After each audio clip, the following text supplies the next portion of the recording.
OH cinema நேயர்களுக்கு வணக்கம். இசைஞானி இளையராஜாவை பற்றி ஒரு சுவாரஸ்யமான ஒரு தகவல். அந்த விஷயத்தை இப்போ நான் உங்களுக்கு சொல்கிறேன். என்ன அப்படின்னா, இளையராஜா வந்து கையில் வந்து அந்த காலத்தில் ரேடோ வாட்சுன்னு சொல்லி புகழ்பெற்ற காஸ்ட்லியான வாட்ச். அந்த கடிகாரத்தை தன்னுடைய கையில் கட்டியிருந்தார்.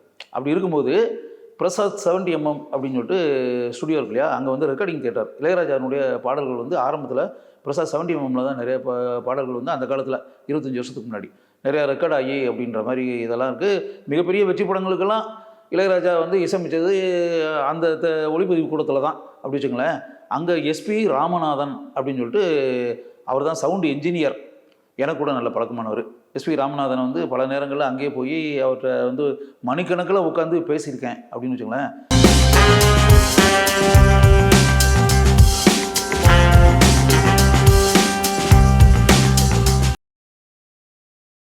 எஸ்பி ராமநாதன் வந்து அங்கே சவுண்ட் இன்ஜினியராக இருக்கும்போது இளையராஜானுடைய பாட்டுகள் வந்து அங்கே ஒளிப்பதிவாகி பெரிய அளவில் மக்கள்கிட்ட போய் ரீச் ஆகிருக்கு அப்படின்றது ஒன்று.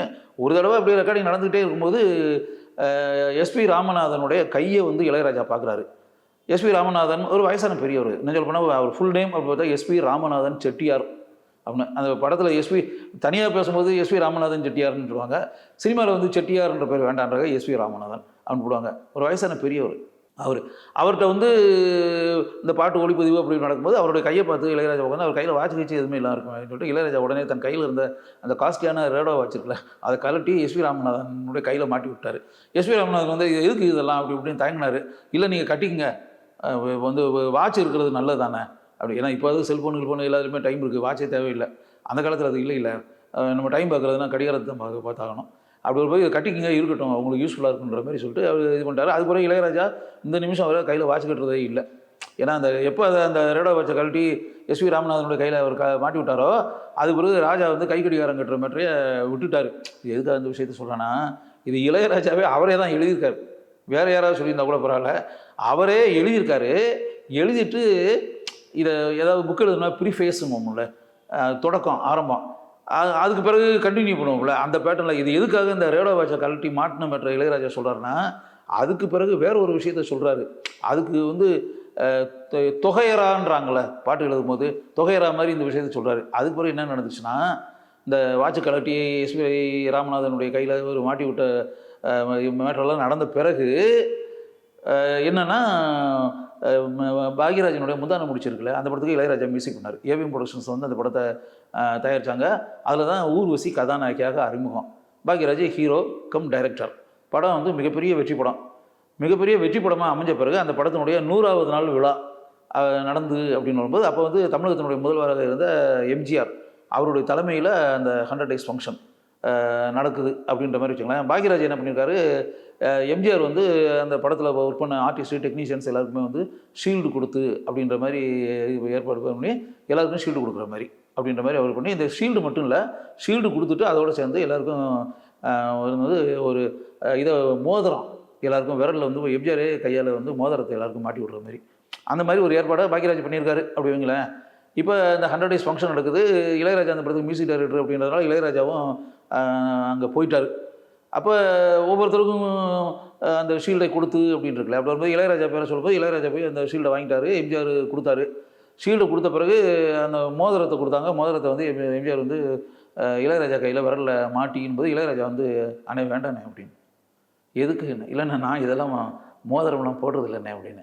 இல்லை இருக்கட்டும் பரவாயில்ல அப்படின்னு. இல்லைண்ணே கிடையாதுண்ணே, நான் வந்து எதுவுமே போடுறது இல்லைண்ணே, என் விரலை பாருங்கள் 10 விரலும் பாருங்கள், ஏதாவது இருக்கா, அதெல்லாம் போடுறது இல்லைண்ணே நான் அப்படின்ற மாதிரி சொல்லிருக்காரு. இல்லை இருக்கட்டும் பரவாயில்ல போட்டுக்கோ அப்படின்னு எம்ஜிஆர். ஒரு யோசிச்சு பார்த்தீங்கன்னா, இன்றைக்கி மீடியா பவர்ஃபுல்லாக இருக்குது. ஏகப்பட்ட யூடியூப் சேனல்ஸு, சோஷியல் மீடியா இதெல்லாம் இருக்குது. அந்த காலத்தில் இவ்வளவு கிடையாது. இல்லைன்னா பெரிய பரபரப்பு உண்டாயிருக்கும். அப்போ பிரிண்ட் மீடியா ஆட்சி பண்ணிக்கிட்டு இருந்த காலம், அப்படி இருக்க காலமாக இருக்கிறதுனால. ஆனால் இருந்தாலும் ஜேர்னலிஸ்ட்டுன்னு அந்த ஃப்ரெண்டில் உட்காந்துருப்பாங்கல்ல, அவங்கெல்லாம் இதை வாட்ச் பண்ணிகிட்டு இருக்காங்க. இப்போ என்னென்னா, எம்ஜிஆர் ஷீல்டை கொடுத்தாச்சு.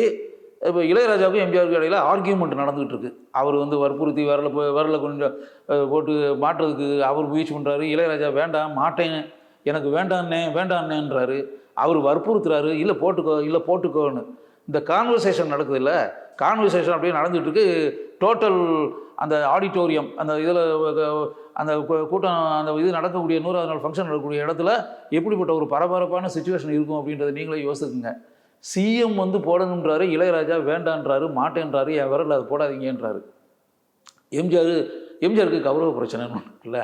தமிழகத்தினுடைய முதலமைச்சராக இருக்கக்கூடிய ஒரு ஆள் வந்து விரல், அது ஆக்சுவலாக பார்த்தீங்கன்னா அது வந்து பாக்யராஜ் வாங்கி கொடுத்த முதல்ல தான். வாங்கி கொடுத்த முதல்ல எம்ஜிஆர் வந்து தன் கையால் மாட்டி விடுறாரு.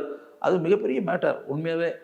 ஆனால் இளையராஜா வந்து ஒரு வகையில் பார்த்தா பெரிய விஷயந்தான். அதாவது தனக்கு மனசுக்குள்ளே தோணுதுன்ற ஒரு மேட்டருக்கு பாருங்க, அவர் சிஎம்னா கூட அந்த இடத்துல விட்டு கொடுக்கல பாருங்க, பிடிவாதமாக. அதாவது தனக்கு என்ன இருக்கோ, தன்னுடைய கருத்து என்ன இருக்கோ, தன்னுடைய ஒப்பீனியன் என்ன இருக்கோ, அதை வந்து எதுக்காக சிஎம்ன்றதுக்காக என்ன தளர்த்தணுமா என்ன, அது வேண்டியது இல்லை அப்படின்ற மாதிரி. என்ன சொல்ல போனால் இந்த மேட்டர் வந்து ஆரம்பத்துலேயே எனக்கு தெரிஞ்சு இப்படி ஒருவேளை இளையராஜாவுக்கு அந்த மேட்ரு தெரிஞ்சிருக்காதுன்னு நினைக்கிறேன். இந்த மோதிரம் கொடுக்குற மேட்ரு தெரிஞ்சிருந்துச்சுன்னா பாக்யராஜிட்ட முதலே சொல்லியிருப்பார், எனக்கு வந்து மோதிரம் இதெல்லாம் அதெல்லாம் ஒன்று வேண்டாம், வெறும் சீலில் மட்டும் கொடுக்க சொல்லுங்கன்னு சொல்லியிருப்பார். என் கணிப்பு இந்த விஷயமே இளையராஜாவுக்கு தெரியாது போல இருக்குது. ஸ்டேஜுக்கு போகும்போது தான் இந்த மேட்ரு தெரிஞ்சிருக்கும் போல இருக்குது. எப்படியும் இளையராஜா என்பது ஆரம்பத்திலே கூப்பிட்டு கொடுத்துருப்பாங்க அப்படின்னு. அதனால் அவர் இளையராஜா ரெஃப்யூஸ் பண்ணி எம்ஜிஆர் வற்புறுத்தி, எம்ஜிஆர் திருப்பி வற்புறுத்துறாரு. எம்ஜிஆர் வந்து அவர் வந்து எப்படின்னா ஒரு அன்பு பாசத்தோடு இருக்கிறவர் தானே. அவர் சிரிச்சுக்கிட்டே தான், இது சீரியஸாக கிடையாது, சிரிச்சுக்கிட்டே தான் அவரும், போட்டுக்கோ பரவாயில்ல போட்டுக்கோ அப்படின்னு. இல்லைண்ணே வேண்டாண்ணே.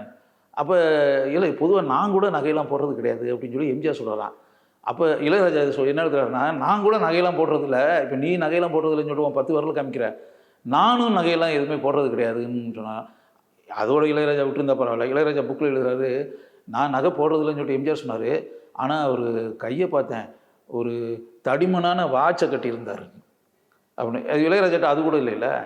அவர் வாட்ச் வந்து எம்ஜிஆர் வந்து ஒரு சட்டைக்கு மேலே ஒரு வாட்ச் கட்டியிருப்பார், பல கோல்டு கலரில் மின்னிக்கிட்டு இருக்கும். அப்போ தடிமனான வாட்ச் கட்டியிருந்தாருன்னு சொல்லிட்டு எம்ஜிஆர் இளையராஜா சொல்கிறாரு, அண்ணே உங்கள் விஷயமே வேறண்ணே அப்படின்னு. அதாவது இது ஸ்டேஜில் நடக்குதுங்க ஒரு மேட்ரு, உங்கள் விஷயமே வேறு. இளையராஜா அதே வார்த்தையை தான் புக்கிலேயே எழுதியிருக்காரு, உங்கள் விஷயமே வேறண்ணே, நான் வந்து இதெல்லாம் போடுறதே இல்லைண்ணே அப்படி இப்படின்ற மாதிரி சொல்லி. பிறகு ஒரு ஸ்டேஜில் என்ன ஆச்சுன்னா, எம்ஜிஆர் என்ன பண்ணாருன்னு என் கணிப்பு இந்த மோதிரத்தை இளையராஜா கையில் கொடுத்துட்டாருன்னு நினைக்கிறேன்.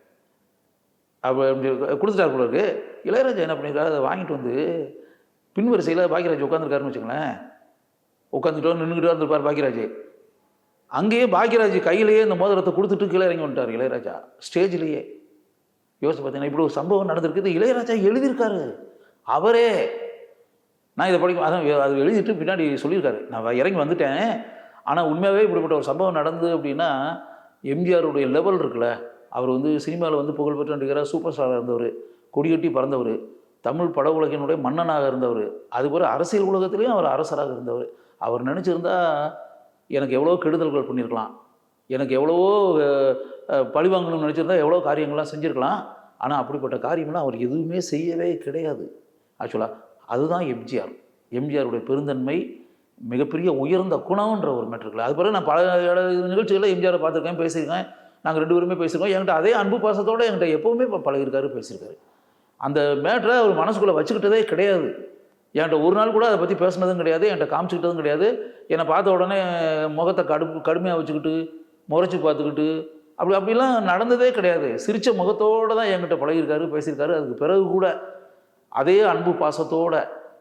அதுதான் எம்ஜிஆருடைய உயர்ந்த குணம். உண்மையாகவே அந்த எம்ஜிஆருடைய உயர்ந்த குணத்தை நான் இப்போ கூட நான் பெருசாக நினைக்கிறேன், நான் பாராட்டுறேன், மனசுக்குள்ளே அது பெரிய விஷயமா நான் நினைக்கிறேன்ற மாதிரி இளையராஜா அந்த புத்தகத்திலே எழுதியிருக்காரு அப்படின்னு வச்சுக்கோங்களேன்.